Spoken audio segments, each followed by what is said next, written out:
你好，我係坂本龍一。Paula Morellenbaum，Jax Morellenbaum，你而家嚟緊嘅係 Sessions at AOL。歡迎各位，你好，你好，你好，你好嘛？感謝你哋嘅參與。唔該晒。今次係為咗慶祝 Sony Classical 發行新專輯《Casa》，呢隻碟收錄嘅 Antonio Carlos Jobim 嘅作品，仲係喺呢位已故作曲家嘅故居錄製嘅。Jax，我知道呢個計劃其實喺幾年前就開始嘅，係咪？係1995年。係啊，我哋係或者呢個計劃可以追溯到更遠，大約30年前，當時龍一仲喺日本住，佢就開始聽 Antonio Carlos Jobim 嘅音樂，而當時我哋巴西只係聽緊搖滾樂同古典音樂，佢竟然喺日本聽緊 Bossa Nova，真係幾特別。所以我同佢見面嗰陣，知道呢件事嗰時真係好驚訝，完全冇諗過會咁。龍一啊，我想問下你，即係當你企喺 Antonio Carlos Jobim 故居門口嗰陣，你睇第一印象係點？第一次入去嗰陣又有咩感受Jobim 對我哋嚟講就好似一位宗師大師。咁所以對我嚟講，行入咗間屋就好似行入一座寺廟咁，甚至乎即係摸咗部鋼琴或者彈咗部鋼琴，都好似係一種禁忌嘅。我覺得自己就好似一個門徒咁。龍一有冇？當你第一眼見到嗰部鋼琴嗰陣，你覺得佢有啲咩特別之處啊？其實部鋼琴本身並唔係咩特別嘅名琴啦，只係一部好細部嘅 Yamaha 迷你三角鋼琴。但係咧，佢確實係獨一無二嘅，即係可能呢件樂器吸收咗大師彈奏時嘅震動，然後佢反映出都變對和聲嘅嗰種感覺，所以佢嘅音色好獨特，感覺好奇妙。我哋喺 Jobim 嘅故居錄咗嘅歌，仲要用咗部鋼琴嘅彈啦，你應該會感覺到佢好似陪住你一齊錄音咁。你可以分享下呢方面嘅感受嗎？我哋準備好晒所有嘅，包括錄音器材、鋼琴同埋麥克風，準備開始錄音。我哋開始排練第一首歌，之後我哋準備好錄音，正式錄製第一首曲目。然之後喺呢次錄音嘅鋼琴獨奏尾聲，突然間有一隻雀仔，好似喺度叫緊、嗌緊，或者係笑緊。我唔知，好似大笑咁。大笑。可能係大笑，係啊！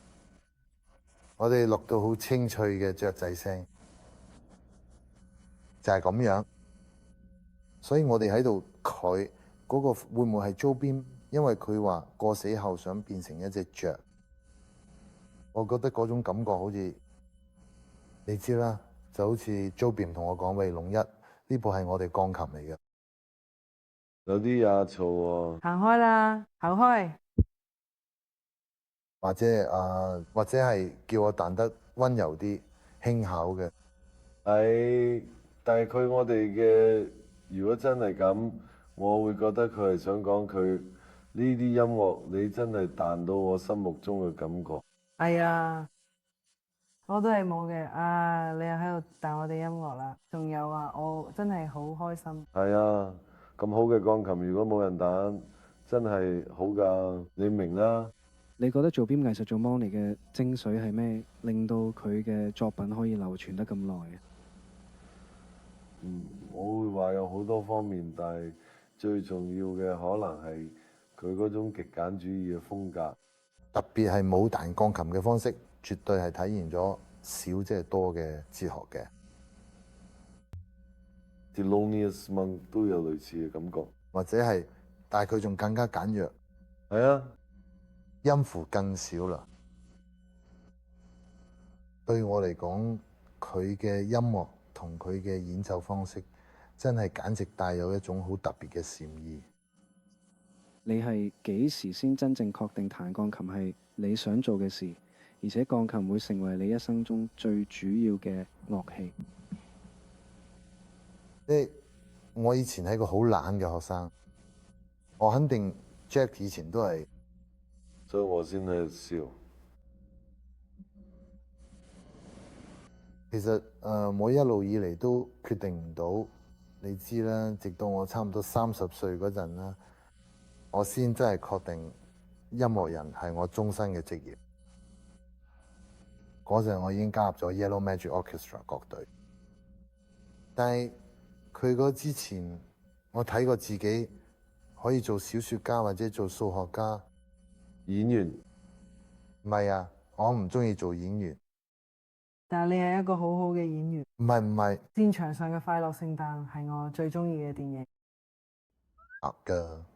總之，所以你知啦，我有好長一段時間都唔想決定我嘅職業，同埋我唔想隸屬於任何組織或者類似嘅嘢，我只想做一個獨立嘅人。所以你知啦，我從來都唔覺得自己係鋼琴家。其實我哋咁勁啦，坂本龍一、Paula Morelenbaum、Jacques Morelenbaum，佢哋啱啱喺 Sony Classical 發行嘅專輯叫做 Casa， 演繹 Antonio Carlos Jobim 嘅作品。多謝啊！非常多謝。多謝咧。